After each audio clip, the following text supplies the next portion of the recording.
guys, so today I thought I'd answer some of the questions that I got on my Q&A submission video. I've left it a little while just because I didn't get too many questions, but the people who did leave questions left like 2 or 3 questions at a time. I think I've probably got enough now to make a whole video out of them. So I'm just going to read them off of my phone and just generally in the order that they are displayed on the video. So the first one on here is from Psychotic Beauty, and she asked a couple of questions. The first question is, do you read, and if so, what is your favourite book or books? I do read. I used to read a lot more than I do now. It kind of just depends on where I am in life and what I have to do. For example, when I was at school I used to read loads, but as soon as it came to exams I stopped. The same with college, and now with my work I can only kind of read in like the school holidays. I do try and read when I go to bed, but when it's quite late and then I try and read a book, I literally just fall asleep straight away. I probably couldn't pick a favourite book because there are so many different ones I like, but I do kind of generally like sort of like the horror and also kind of like the detective sort of crime sort of books. At the moment I'm really loving the Hannibal series. I am currently halfway through it, but I have seen the films and also the series, so I do kind of know what it's about. The books are so much better than the adaptations of it, so I definitely recommend reading the books if you did like those. The next question she asked is, what is your favourite musical artist or band at the moment? Because obviously these things change continuously. At the moment, when you look at my recently sort of listened to list, I've been listening to a lot of She Wants Revenge, which is a band which I found through American Horror Story. It was in their I think it was the Hotel series. There was a song played by them called Tear You Apart, and I really liked it, and since then I've been like obsessed with that band, so I've been listening to them a lot recently. I think probably like all-time favourite, which I always kind of go back to, is probably Motionless and White.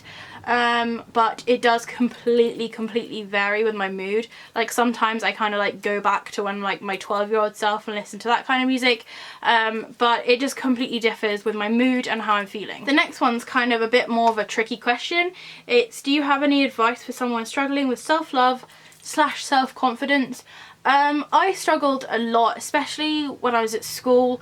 I always knew I was like slightly different from everyone, and then obviously I am slightly on the heavier side, so I have kind of always sort of struggled with my self-confidence just because I've never really been completely happy with myself. But I found once that I had like the freedom, once I went to college and I had a bit of money and I was able to sort of buy things and wear things which I liked, I feel that it just completely changes the way you see yourself. When you really love your clothes, I know it's really aesthetic, but when you do really love like what you're wearing and things like that, it does make you feel slightly more confident and happier. It took me a long time to accept that people are going to judge me and that I have to just brush it off. So I just kind of kept telling myself, like, what does it matter if they think that I look like I'm dressed up for Halloween? Because I love Halloween, so I don't really care what they think, and at the end of the day I'm not going to want to be friends with someone and be liked by someone who I don't personally like and who I find arrogant or mean or whatever. So it's really just kind of working out who is worth keeping in your life, and you don't have to impress anyone, just be you. If one day you don't feel great and you don't want to dress up and put on makeup or anything, then just don't do it, just have a lazy day at home. That's what I do. But I'm still battling a lot with like my body and things like that. There's still things that I want to change. It's just learning how to sort of work with what you've got in the meantime, even if your goals are kind of to change in the future. So thank you for those questions. The next question is from TigerX Girl906, and she also asked a couple of questions. The first one is, what is your current occupation? I feel like I constantly go on about this, but I never actually tell anyone what my actual job is. I work as a TA in a school, so I'm not like the official teacher because I'm not fully qualified yet, but I am still helping with teaching the class. I do look after a little girl who also has a disability, so I do focus a lot of my time on her, making sure that she can get around, and that means I do a lot of medical things as well, like emptying catheters, doing physiotherapy, and just checking that everything is where it should be, making sure her back brace and her leg brace are fully secured, and just checking that there's no problems arising. In September, so I only have 4 more weeks of school, I will be starting university and learning and getting qualified to be a fully qualified teacher, and unfortunately I will be quitting my job in 4 weeks as such. So I'm really, really sad about that. I've grown a great connection with my class and also the rest of the year group. My class is a reception class, which in England is, I know it's different in America, in England is for 5 and 6 year olds. I also do work with sort of year 1s and year 2s, year 3s. So anything up to 9-year-olds I do work with on a one-to-one basis, just if they have dyslexia or speech, they need speech therapy. So I'm just kind of there to help people and give them a little bit of confidence out of the classroom. But then I do also do some stuff in the classroom. I am going to really, really miss it when I leave. I've made some like genuinely good relationships with the children that I teach. There are some which they are always like, although they are really young children, they can completely understand adult emotions and feelings, and they can give you comfort when you're possibly having a bad day. So it is really, really nice. I do also do au pairing, which is where after school I take children home and cook them dinner and bath them and get them ready for bed and sort of sort out the homework and things. And then I kind of leave that around 6 or 7 p.m. each night. So I am working quite a long day each day. And that is why I had to just quit my other job, which was at a garden centre, which I used to do all Sunday. I used to work at the garden centre as a sales assistant. But I did quit that just because it was getting way too much, doing 5 days a week of really, really long days and then doing that on a Sunday as well. So now I have my weekends to relax and pretty much sleep. The next one she asked is, what other pets do you want to have in the future? So at the moment I have a bearded dragon, who I'm looking at right now, a little black kitten who is actually outside at the moment, which is really scary, and I've got fish and I've got rabbits, and yeah, that's all I have. Oh, the kitten's just turned up. Hey baby, are you tired? So this is the newest do you mind? This is the newest member of my pet family. I had a really old black cat called Fred, who I really, really, really, really, really loved. I had him all through my life. He was like my best friend. And he died around Easter this year, which was really, really sad, but we got little Gomez, not to replace him, but to kind of fill that kind of hole in our hearts. And he's done a great job. He's settled in really nicely. In the future, I want loads and loads of cats. I'm a complete crazy cat lady. Although I love working with children and things, I don't think I personally want any children of my own for various other reasons. But I definitely want to have cats. Now, I do live at home, and the kind of catch with getting a cat is that it had to be a kitten, and I can only have one cat. So when I move out, I'd like to home sort of older cats, give them a bit of a second chance. Even cats which are like 7, 8, 9, 10 years old, the ones which are possibly left in cat rescue places and just not given a home because of their age, I'd like to have sort of like a cat retirement home. So I just want to give cats like a nice place to effectively just spend their last sort of years on earth. Somewhere where they can either have love and attention or just be left to just do what they want to do, play where they want to play, eat, drink, sleep when they want to sleep, and just give them a bit of a happier ending to life rather than just sort of cooped up in a little sort of cat rescue cage.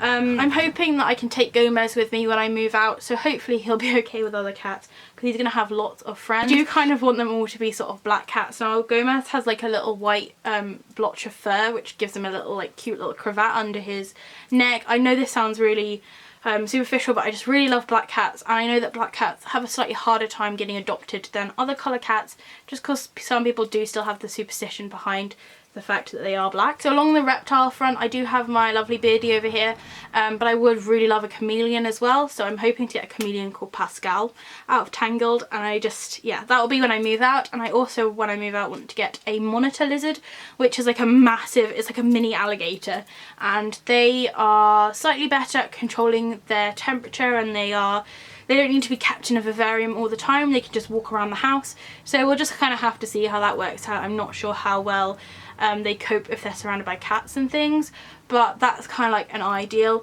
I know that my boyfriend also wants to get some dogs, possibly some Rottweilers, so it's going to be a pretty crazy pet house, I can tell you that now. And then the next question is related to my little bearded dragon, and it's any tips for taking care of him. So this is my little dragon here. He's called Tripod because he only has 3 legs. I don't know how it shows up. At the moment he's in the middle of shedding, so he's a little bit grumpy, but he is pretty, like, he's pretty a low maintenance animal once you kind of get into the swing and the routine of looking after him. I've had a lot of problems with my dragon just because he was from a previous owner who didn't look after him correctly, and they didn't train him to eat his greens or his vegetables or fruit, so he will only eat sort of bugs and worms and caterpillars, things like that. So it does cost me a hell of a lot to look after him. Probably around between £15 and £25 a week I have to spend on food for this little guy, just because he doesn't eat all the vegetables that he is meant to. And I have been trying to train him slowly, but he's just really, I think he's spent so long not eating them that now his body doesn't function when he does eat them. In terms of looking after them, they are very social animals. They want a lot of attention. I know when my little dragon wants to come out of his cage because he will scratch on the glass, and sometimes he likes to walk around my bed, he likes to look out the windows. I don't tend to take him outside much just because I'm really scared that he's going to run off because he's super fast, and I do have a lead for him but he's not too keen of it, so I do let him just wander around my room occasionally as long as I keep an eye on him.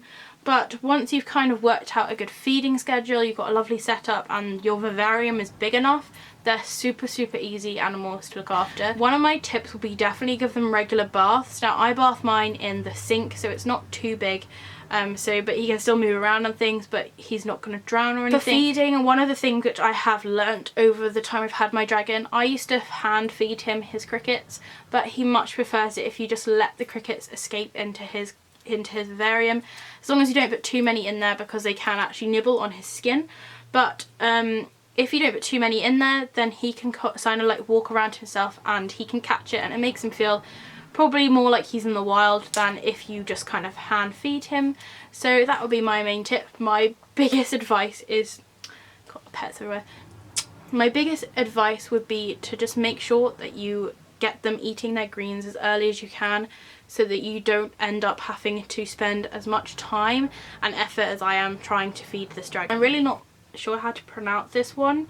Lintassimilator, whatever. They asked how old I am. I am 19, and that's a pretty simple answer. The next question they asked is, have you ever eaten a bug? I haven't ever intentionally eaten a bug, but I have like swallowed a couple of flies when I've been walking around and talking too much. I have had bugs like fly into my water and accidentally I've drunk it, but other than that, not that I'm aware of, I haven't eaten any bugs. The next one is, do you like licorice? I do like licorice. My dad always used to give it to me when I was younger, and since then I've loved licorice, but I haven't had any in a really long time, so now I'm craving licorice. So the next one is from Ravenwind999. They asked, what is your favourite food? I have so many favourite foods. I think like my all-time favourite is curry and chips. That sounds really bad. I love like chicken kormas, chicken tikka masalas, and I love king prawn curries, and I just have them with chips. I also love seaweed. I just love anything kind of like Chinese, Indian sort of thing. I do also really like fish and chips, just a simple fish and chips, and meatballs. I just really like food. I just can't choose one.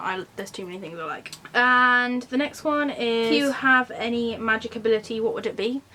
If I could have any magic ability, it would be to be able to like create exactly what was in my head. So like if I can think of something in my head that I really want to make, to be able to just like make it, rather than like having a really nice thing in my head and then like doing it and it just turning out a disaster.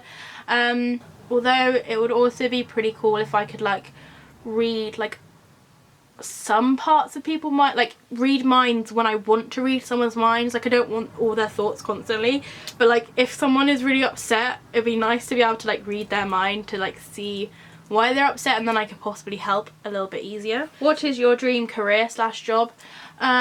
So at the moment my like dream career is like teaching, but I would love to kind of start teaching and then from that build up my own sort of craft / like photography company. I'm really like active in crafts and constantly making and drawing and all these things which I feel like should be passed on to children.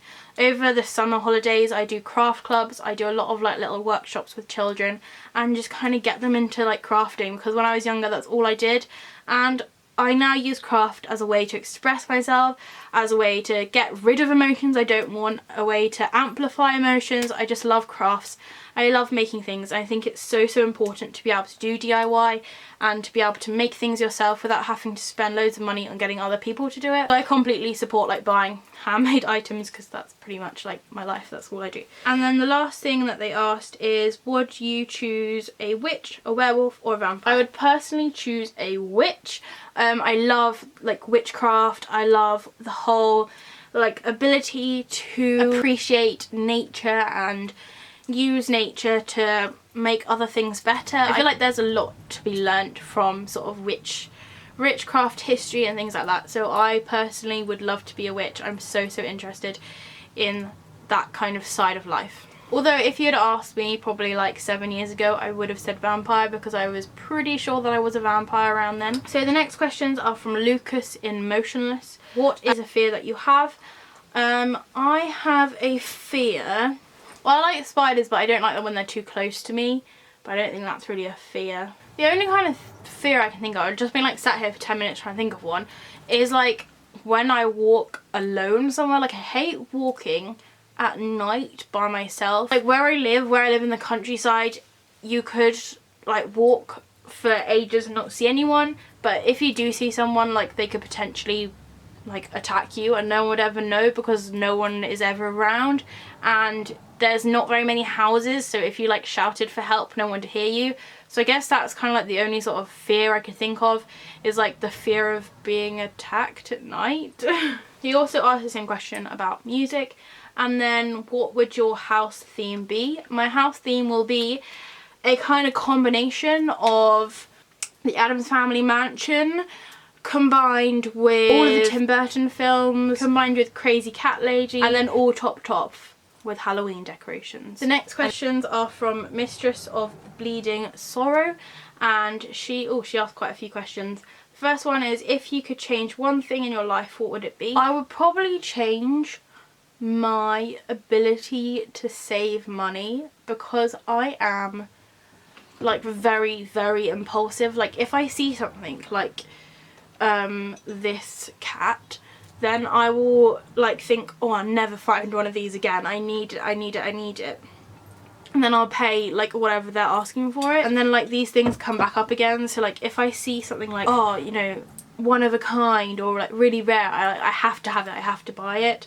And it's like a real problem I have. Like it sounds really silly, so I buy like things for my future house, like salt and pepper shakers, because I think these are really cool and I'll never see a salt and pepper shaker like this ever again. But then they keep popping up all the time. Like it's really silly, and I probably spend too much money on things which I don't like particularly really want. It's just the fact that no one else is gonna have it. I am in like constant fear that I will never find things again, so I must buy them there and then, which is why all of my money just disappears straight away. She also asked, if you could travel anywhere in the world, where would you go? I'm not really like that big into travelling. I know this is kind of like an unpopular feeling, I guess you'd call it, but I like where I live. I like this area I live in, and there is a place around an hour away called the New Forest. Some of you may have heard of it, and it's kind of like a big foresty area, and it has like a little village in it called Burley. I have driven through it before, but I'd love to like spend time there and like properly look around all the shops and spend all my money and buy all these lovely things, and that's a place at the moment which I'd really like to travel to. I also really at the moment want to go to Boscastle. I have been there quite recently, and we have just booked up another holiday near there, so we're going to try and go there around the beginning of September. But they have like the Witchcraft and Magic Museum, which I'd love to do like a video vlog around, and just the whole kind of atmosphere of that part of Cornwall, like slash sort of Devonish, it's just so magical, and I just love that place. So like right now, if I could travel to anywhere, I would travel to there. I know that sounds rather bad for the fact that I could go anywhere in the world and I choose somewhere which is like 2 hours away, but that's me. Next one is, what fictional character do you wish you could meet? This one is kind of obvious. I would like to meet Wednesday Addams, but like I feel like if I met Wednesday Addams, then I'd kind of meet the rest of the family while I was there, because I just feel like we'd get on really well, although at the same time I'm very intimidated and kind of scared of what she thought of me. But that's someone I would definitely meet. And the last question that is posted on the video is from Alina, and she said, what are your all-time favourite shops online and also near you? I mean, if you had asked me like a year ago, I probably would have said Killstar because I was completely obsessed with it. But recently I haven't liked any of their new clothes that they've brought out, and it's just getting a bit too expensive for me. I really just like shopping on Etsy and Depop. I know I keep mentioning it. Depop is like an amazing app, and I find a lot of stuff I find on there, the people who are selling also have Etsy stores, and that's where I found Enclosed Earth, that's where I found some other really amazing artists, and I feel like Etsy is like everything that I support, all the handmade things which take longer to make, and yes, the prices may be slightly more expensive, but the bits you get are just so pretty, they're so individual, and they're just like nothing else you could buy from any of these kind of big branded stores. My favourite sort of nearby store to me, which is probably around like half an hour drive, is called Seventh Heaven, and I did feature them in one of my vlogs a while back, and it's kind of like a crystal shop, but they sell lots of kind of spirituality things, lots of like witchcraft items and cats and bats and everything I love. The last thing that I got asked, which actually wasn't on my Q&A video but I said I would answer, is how do I make my intro screen?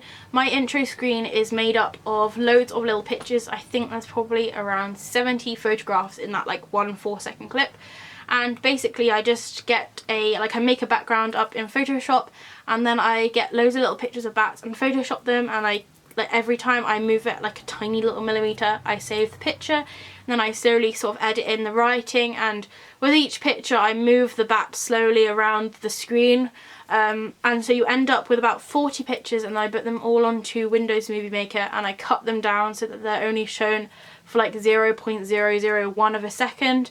And when you do it really quickly, it's a bit like a flip book. It just kind of makes it look as if it's a video moving off. I have recently remade my intro, but I'm so not happy with it. It's a bit too short and I just don't think it looks very good, so I am hoping to make a new one relatively soon that is slightly better. I did really like my old one, but I've been using it for a long time and I felt that I just kind of needed a fresh new one. And where I was using it so much, it kind of got cut down and changed, and I just kind of wanted something that looked new, and I represented the fact that my channel has like changed and grown over the past year. Thank you so much for all these questions. This took way longer to film than I thought it would. I thought that this would only take me like 10 minutes. So again, thank you for everyone who asked these questions, because you made this video possible. I didn't know if anyone would actually be interested in asking any questions, but I'm glad that some of you were. I have enjoyed answering them, so I will probably do another Q&A in the future. If you do have any other questions for a future Q&A, just leave them down in the comments here, but I probably will make another like submission video thing before I make a new one. So I hope that you're having a lovely week. If it's still sunny where you are, I hope that you're enjoying the shade, and I will see you next time. Bye!